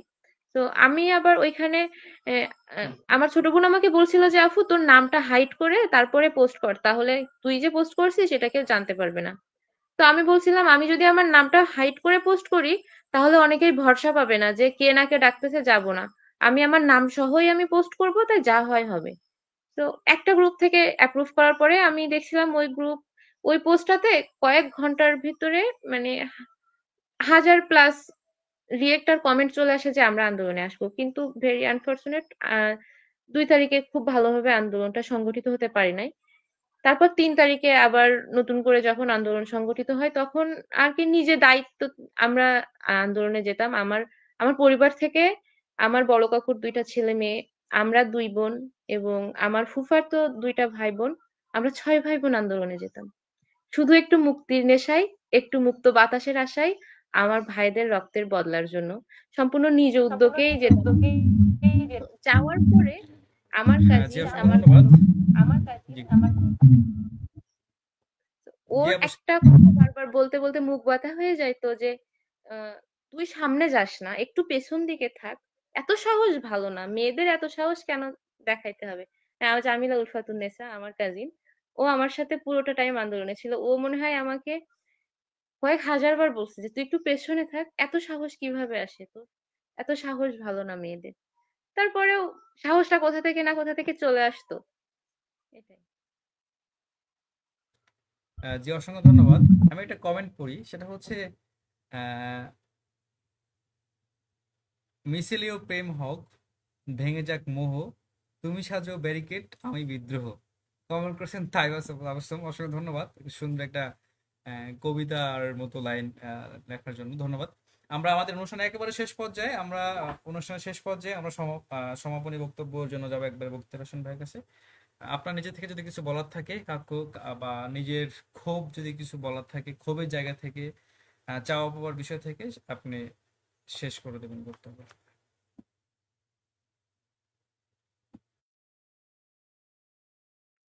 কিছু কাটা কাটা অংশ, অর্থাৎ এলোমেলো কিছু অংশ বলবো এই আন্দোলনকে সাতক্ষীরাতে সংগঠিত হতে। যারা সাহায্য করছে, শুধু আমি বখতিয়ার না, এখানে শুধু আমি যে নেতৃত্ব দিছি এমন কিছু না, আমি ইমরান ভাই আমরা যে নেতৃত্ব দিছি এমন কিছু না। ওই সময় আমরা অনেকেই চিনতাম না। 3, 4, 5 আগস্ট অনেকেই অনেক জায়গা থেকে বিচ্ছিন্নভাবে মিছিল নিয়ে এসে নেতৃত্ব দিয়েছে এবং দফায় দফায় মিছিল, স্লোগান।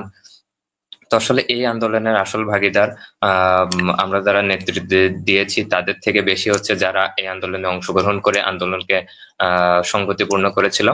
এবং এর মধ্যে যদি খন্ড খন্ড অংশ 2-4 জনের নাম বলতে হয়, তাহলে সেটা হচ্ছে আমি স্পেশালি রাহাত, শ্রাবণ, সাব্বির এবং এদের নাম বলবো। এই একটা ঘটনা বলি, মজার একটা বিষয়। রাহাত, শ্রাবণ, সাব্বির এরা 3জনই আমাদের খুব কাছাকাছি থাকতো এবং এদের কথা না বললেই নয়। শ্রাবণ, রাহাত আমাকে বলছিল যে ভাই, যদি দেখেন যে কখন আপনাকে পুলিশে অ্যারেস্ট করছে আন্দোলন চলাকালীন সময়ে, তাহলে দেখবেন যে আপনার পাশের সিটটা আমাদের। তো এই কথা শুনে খুবই ভালো লাগতো যে না, কিছু ভাই ব্রাদার এখানে আছে। এবং তাদেরকে আমি স্যালুট জানাই যে শ্রাবণের সাথে আমার প্রতি রাতে কথা হতো, শিয়াব ভাইয়ের সাথে আমার প্রতি রাতে কথা হতো যে শিয়াব ভাই আমাদেরকে বলে দিত কালকে পুলিশ কি অবস্থানে থাকবে। শ্রাবণের সাথে কথা বলতাম যে শ্রাবণ বলতো ভাই কালকে ছাত্র দলের এত ছেলে মেয়ে যাবে। অর্ঘ্য ভাইয়ের নেতৃত্বে, হ্যাঁ এখানে অর্ঘ্য ভাই বেশ ভূমিকা রাখছিল। এদিকে ইমরান ভাইয়ের সাথে ছাত্র শিবিরের একটা যোগাযোগ হইতো। তারা ইমরান ভাইয়ের সাথে বলতো তাদেরকে এত লোকজন যাবে।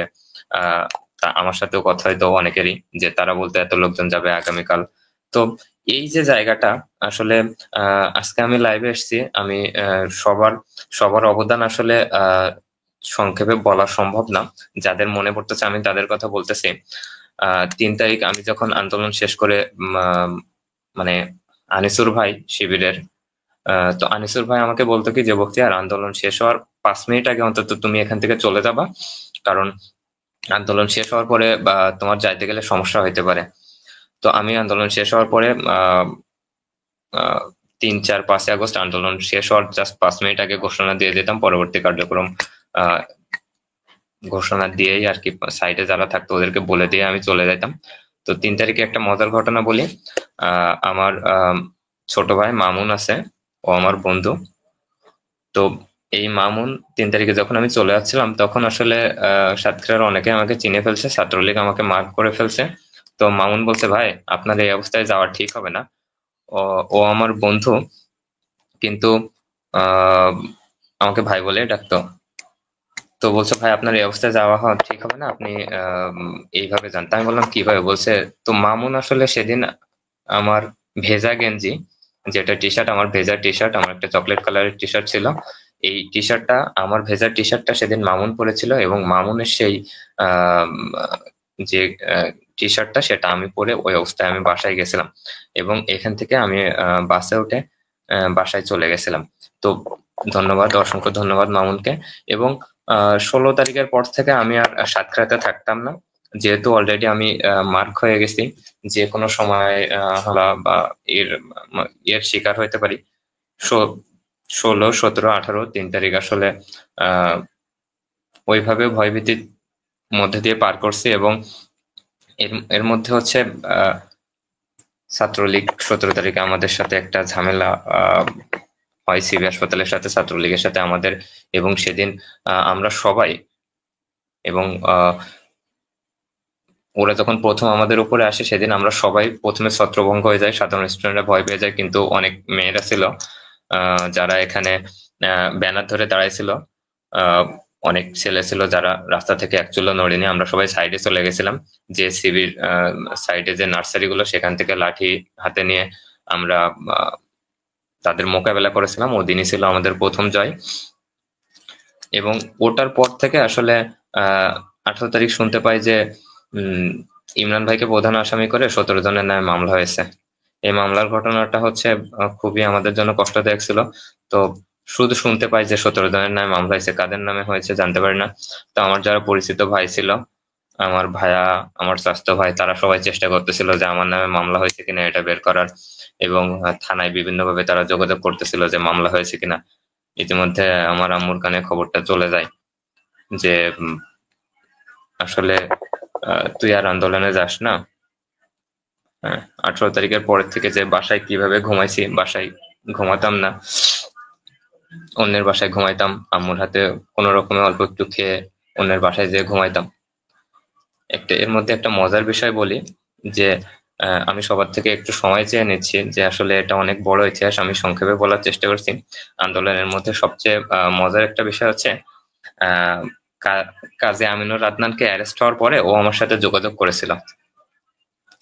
তো ও আমাকে বলছিল যে বখতিয়ার, তুমি যেন কোনো অবস্থাতেই আন্দোলনে আসে না, বা বাসায় যেন থাকে না। আমারে কিন্তু বাসা থেকে এভাবে উঠাই নিয়ে গেছে। তুমি, তোমার নাম কিন্তু ডিবি অফিসে বারবার করে আমার কাছে জিজ্ঞাসা যে বখতিয়ারকে চিনো কিনা। তো আদনানের ওই ফোন কলের পর থেকে আমি আসলে আরো বেশি সতর্ক থাকতাম। তারপর থেকে একদিন আমি বাসায় ঘুমাই। তো সবচেয়ে মজার বিষয় হচ্ছে যে ওই দিন, মানে আমাদের তখন নতুন ঘর করতেছিল, আমাদের বাসার যে ছাদ দেওয়ার পরে জানলা তখনও লাগানো হয় নাই, বাঁশের জানালা ছিল। তো আমি ঘরে শুয়ে আছি, এমন অবস্থা আমি চিন্তা করতেছি যে আজকে যদি আমাকে পুলিশ ধরতেছে তাহলে আমি বেরোবো কিভাবে। তো বাঁশের যে জানালা ছিল, আমি শুধু বারবারই একটা প্ল্যান করতেছি যে পুলিশ তো গেট দিয়ে ঢুকবে, তো গেট দিয়ে ঢুকবে, যখনই আমি বুঝতে পারবো আমি পিছনের জানালাটা লাথি মেরে ভেঙে বেরোয় চলে যাবো, পিছন দিয়ে চলে যাবো। এরকম একটা পরিকল্পনা আমার মাথায় ছিল। তারপর থেকে আর কোনোদিনই বাসায় ঘুমানো হয় নাই। তো আরেকটা কথা আমি একটুখানি অ্যাড করতে চাই এখানে, যে 18 তারিখের পরে আন্দোলন বন্ধ হয়ে গেছিল, তখন এই আন্দোলনটা শুরু করার জন্য অনেকেই প্রচেষ্টা চালিয়েছিল। আমাদের গণিত ডিপার্টমেন্টের ছোট ভাই ইব্রাহিমের সাথে আমার যোগাযোগ হইতো। ওর সর্বক্ষণিক চেষ্টা করতো যে কিভাবে অ্যারেস্ট না হয়ে আন্দোলন চালানো যায়। আমাদের মুজাহিদ ছিল, মুজাহিদের সাথে আমার যোগাযোগ হইতো। তো আমরা ওই সময় চেষ্টা করতেছিলাম যে আসলে এই আমাদের যে আন্দোলন শুরু করব, তখন তো আসলে ইন্টারনেট অফ, এই বার্তাটা আমরা কিভাবে পৌঁছাই। তো সে সময় আমরা খুদে বার্তা, অর্থাৎ SMS কিনেছিল ফোনে। ইব্রাহিম, মুজাহিদ, আমরা আমরা অনেকে SMS কিনে সবাইকে এটা পাঠাইতাম। আমাদের বন্ধু বান্ধব যারা ছিল বলতাম, ভাই এই খবরটা অন্তত বাকি সবাইকে পাঠাই দাও, তারা যেন আন্দোলনে আসতে পারে। 2 তারিখে সঙ্গত কারণে আন্দোলনের ডাক দিয়েও আন্দোলন করতে পারে নাই। তো 3 তারিখে আসলে আমরা সবাই আবার একসাথে হতে পেরেছিলাম। ইতিমধ্যে আমরা যে ভিডিওগুলো ইন্টারনেটের কল্যাণে আমাদের মধ্যে পেয়েছিলাম, সেগুলো দেখে আসলে চোখ দিয়ে অঝরে পানি ঝরতো। তো 3 তারিখে সবচেয়ে কষ্টের ঘটনা হচ্ছে আমার আম্মু আমাকে আসতে দেবে না। আমার আম্মু আমাকে আন্দোলনে আসতে দেবে না, বলছিল তোর তো বলছিল যে তোর তো বাবা নাই, এই আন্দোলনে যাচ্ছিস, যদি আমার 2টা সন্তান আমি যদি তোদেরকে হারাই ফেলি তাহলে আমার কি হবে। আমার আম্মু আমাকে কোনো অবস্থায়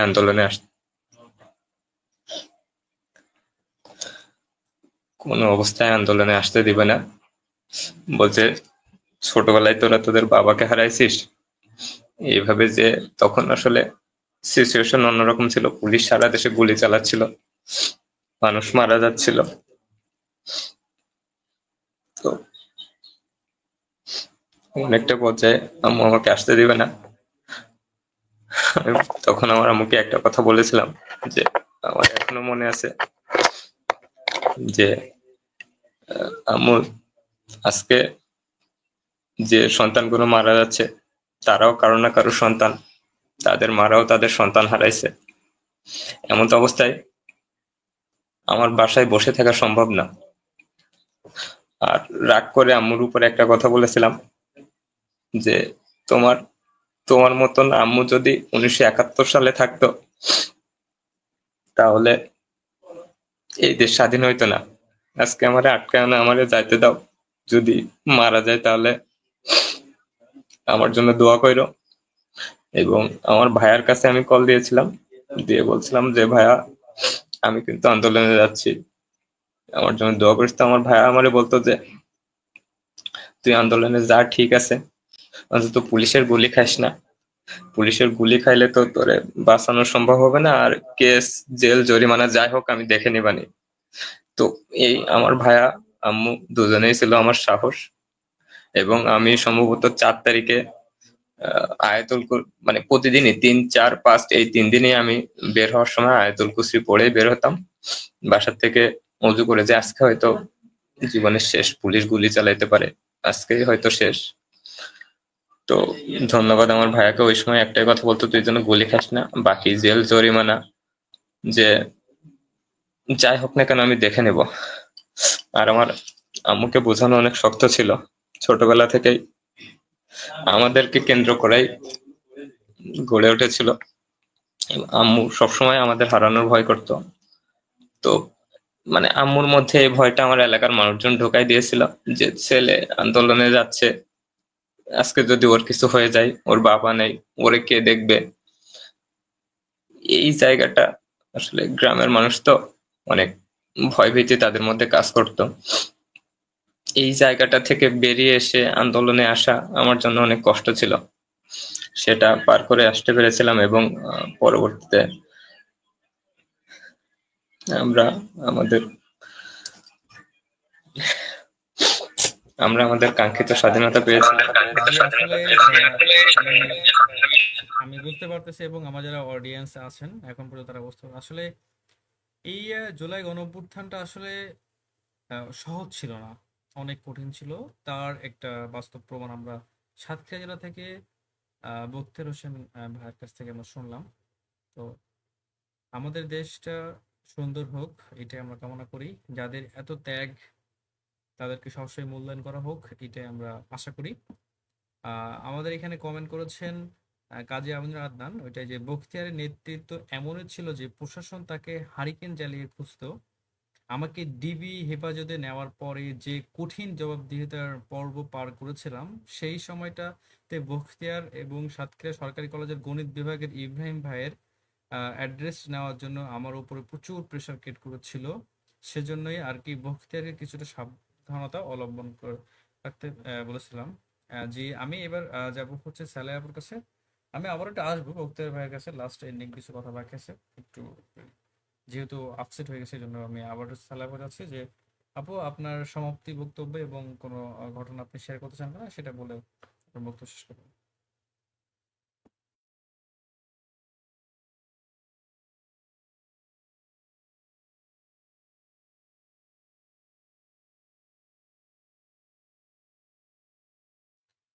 আপু আনমিউট করবেন, মিউট করা আছে, একটু আনমিউট করুন। আমি প্রথমে কিছু মানুষকে ধন্যবাদ জানাতে চাই। তার ভিতরে সর্বপ্রথম হচ্ছে আমার আম্মু, যিনি সোশ্যাল মিডিয়া ইউজার। তিনি সর্বক্ষণ দেখছিলেন যে কি হচ্ছে দেশে, কিভাবে ইন্টারনেট অফ করে কিভাবে হত্যাযজ্ঞ চলছে, তারপর সবকিছু তিনি দেখার পরেও তিনি আমাকে কোনোদিনও আন্দোলনে যাওয়া থেকে আটকান নাই, কোনোদিনও না। আমি আমি আন্দোলনে যাওয়ার সময় আম্মুকে বলছিলাম, আমার সাথে একটা মজার বিষয়, আমার সাথে বোরখার ভিতরে আমি জিআই রড একটা লম্বা, ওইটা আমি সাথে করে আমার বোরখার ভিতরে করে বেঁধে নিয়ে যাইতাম এবং আন্দোলন স্পটে গিয়ে ওটা বোরখার ভিতর থেকে বাইরে নিয়ে ওইটার মাথায় পতাকা বেঁধে ওইটা আমার হাতে সবসময় থাকতো। তো আমি আমার আম্মুকে বলছিলাম, আম্মু আমি আমি মরলে আমি একা একা মরবো না, আমি যদি মরি তো ৪-৫ জনরে মাইরা তারপরে মরবো। আপনি ভাববেন না যে আপনার মেয়ে এমনি এমনি মরে যাবে। আমি যদি মরি তাহলে ৪-৫ টা নিয়ে মরবো। আমার এ নিয়ে চিন্তা করার কোনো দরকার নাই। তো আশপাশের মানুষজন যারা যখন দেখতো যে আমি আন্দোলনে বের হইতেছি, তারা অনেক কান্নাকাটি করতো যে তুই যাস না, এরকম এরকম সিচুয়েশন দেশে। তারা কিছুই তো দেখতেছে না, শুধু শুনতেছে। আর আমার আম্মু সবকিছু দেখতেছে। তো আম্মুকে অনেকে বলতো যে মেয়েকে যেতে দিও না। তো আমার আম্মু বলছিল যে হায়াত মউত নির্ধারিত। যার যেখানে মৃত্যু নির্দিষ্ট করা আছে সে সেখানেই মরবে। আমি যদি ওকে আটকে রাখি বাসায় আর ওর মৃত্যুর টাইম যদি এসে যায় ও বেঁচে থাকবে না। আর আমি যদি ওকে ছেড়ে দেই আর ওর যদি মৃত্যুর টাইমটা না আসে তাহলে ও মরবে না। এটা ছিল আমার আম্মুর কথা। তো আম্মুকে অনেক বেশি, মানে কি বলবো, এত নীরবে সাহস দিয়েছেন তিনি। আটকাননি, আবার যেতেও বলেননি। শুধু নীরবে সাহস দিয়েছেন। আমি দেখেছিলাম যে ৫ই আগস্ট যখন আমি বের হইতেছি বাসা থেকে, আমার আম্মুর চোখের কোণায় পানি এসে গেছিল। কিন্তু আমি ওটা দেখছিলাম আম্মু কত দ্রুত লুকায় ফেললো সেই চোখের পানিটা, যেন আমি সাহস না হারাই। তো আম্মুকে কি বলে কৃতজ্ঞতা জানাবো, কোনো ভাষা নেই যে এরকম একজন সাহসী মায়ের সন্তান। আসলেই খুবই ভালো লাগে যে সাহসটা পেয়েছি মায়ের থেকে। আরো ধন্যবাদ জানাতে চাই ৪ তারিখে যখন আমি অসুস্থ হয়েছিলাম। জানি না কোনো একটা ভাই আর একটা বোন আমাকে ওই ভিড়ের মধ্য থেকে বের করছিল, যখন ওইখানে জাতীয় সঙ্গীত গাওয়া হচ্ছিল। একদম সামনেই ছিলাম আমি।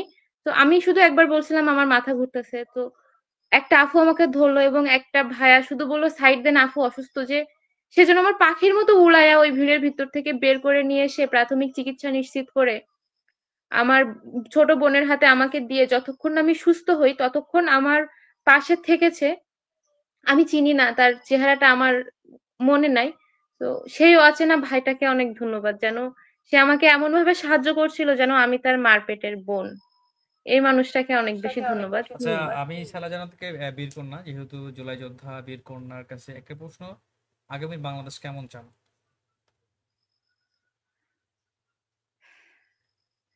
আগামীর বাংলাদেশটা চাই একটা বৈষম্যহীন বাংলাদেশ, যেখানে সত্য বলার জন্য কাউকে জেলে যাওয়া লাগবে না, যেখানে প্রতিহিংসার জন্য কারোর নামে মামলা বাণিজ্য চালানো যাবে না, কোনো অরাজনৈতিক ব্যক্তিকে রাজনৈতিক ট্যাগ দিয়ে জেলখানায় ভরা যাবে না।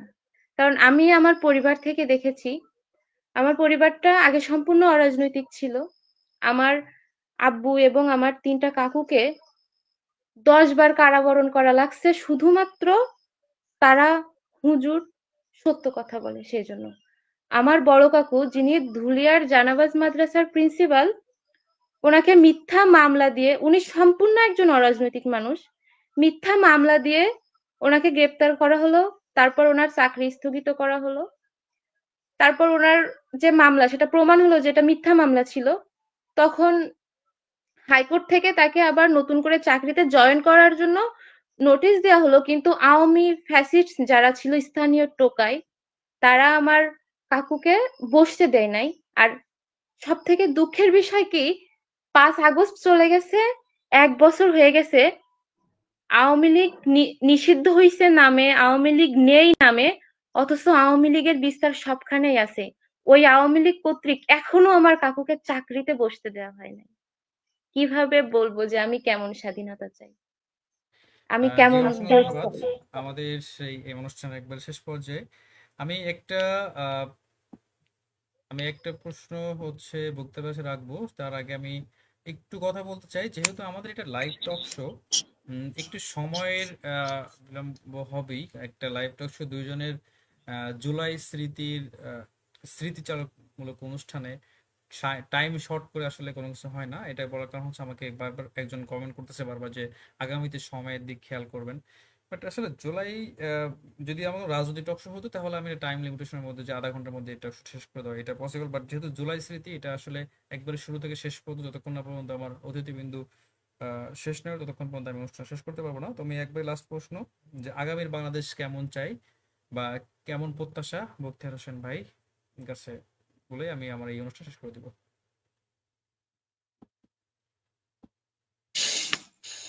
আগামীর বাংলাদেশ যেমন চাই। রাহান একটুখানি মুইট করো।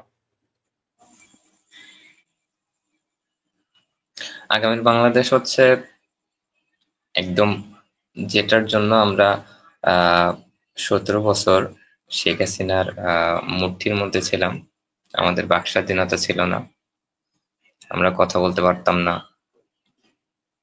আমাদের অধিকার ছিল না, সব জায়গা থেকে বঞ্চিত ছিলাম। শুধুমাত্র যারা আওয়ামী লীগ বা আওয়ামী লীগ পরিবারের সাথে জড়িত তাদের অনেক বেশি সুযোগ সুবিধা থাকতো। এরকম বৈষম্যযুক্ত কোনো বাংলাদেশ আমরা চাই না। আমরা চাই সুন্দর বাংলাদেশ, যেখানে মানুষের কথা বলার স্বাধীনতা থাকবে, মত প্রকাশের স্বাধীনতা থাকবে, মাদক মুক্ত বাংলাদেশ। সর্বোপরি এমন একটা বাংলাদেশ আমরা চাই যেটা পুরো বিশ্বের মধ্যে একটা উদাহরণ হিসেবে দাঁড়াইতে পারে। আমরা যেরকম সিঙ্গাপুরকে উদাহরণ দিয়ে বলি যে সিঙ্গাপুর বাংলাদেশের পরে স্বাধীনতা অর্জন করে এখন বর্তমান বিশ্বে কতটা উন্নত। তো এমন একটা বাংলাদেশ আমরা চাই, যে বাংলাদেশ হবে অন্য দেশের কাছে রোল মডেল, যারা বাংলাদেশকে দেখে উদাহরণ দিয়ে বলবে যে আমরাও বাংলাদেশের মতো হতে চাই। এমন একটা বাংলাদেশ চাই। এবং যে রাজনৈতিক প্রতিহিংসা, এই প্রতিহিংসার বাংলাদেশ আমরা চাই না। এই প্রতিহিংসা যতক্ষণই আমাদের মধ্যে থাকবে ততক্ষণ পর্যন্ত আমরা একে অন্যকে দোষারোপ করতে থাকবো, একে অন্যের ক্ষতি করার চেষ্টা করব। সর্বোপরি আল্লাহ আমাদের সবাইকে বোঝার তৌফিক দান করুক। এবং আমি আরেকটা কথা এর মধ্যে বলতে চাই যে জুলাই স্মৃতিচারণ আসলে খুবই বড় একটা অধ্যায়। অল্প সময়ে এটা সম্ভব না। যতটুকু কথা বলার সুযোগ পেয়েছি আমি অনেকের নাম মেনশন করেছি, অনেকের নাম বলতে পারি নাই, তাৎক্ষণিক মনে নেই। তো আমার কথাই কেউ কষ্ট পাবেন না।